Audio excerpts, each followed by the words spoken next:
Che piacere, bella, sembri Cleopatra. Giovanna Desio a Cantiamo Napoli, come stai? Ciao, bella e buona, lo devo dire. Anche tu non sei da meno, Ida, è buona, mi fa molto piacere essere intervistata da te. È la prima volta che mi fai un'intervista su questa emittente, diciamo in questo Format di Cantiamo Napoli. Cantiamo Napoli, sì.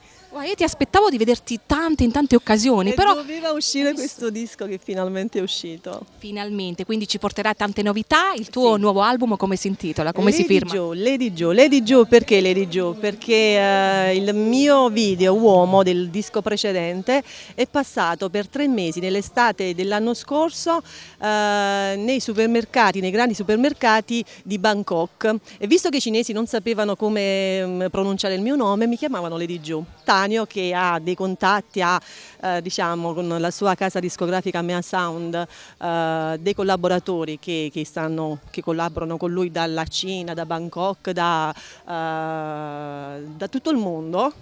È venuto a sapere questa cosa e disse: Giovanna, questo CD scelgo io il titolo Lady Joe. Ma quindi ti chiamerai così in un futuro? Sveliamo. No, penso Giovanna Desio a Napoli, Lady Joe per gli amici, cinesi, per i cinesi che non sanno pronunciare il mio nome.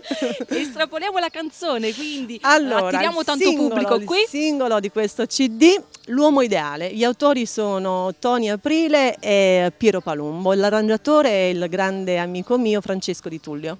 Come ti trovi in questa bella location, Villa Mirabella? Alla grande, e poi voglio ringraziare Alfonso Criscuolo e tutto lo staff, e poi voglio invitare le persone a venire qui, perché a parte il mangiare bene, si mangia bene, si sta bene, c'è sta una veduta proprio pazzesca, esagerata. Che panorama, infatti io e Giovanna ci abbiamo proprio il panorama, sì, e poi dopo la lasciamo cantare, la lascio a voi, nelle vostre mani. Come facciamo il nostro salutino? Come sempre, Cantiamo Napoli!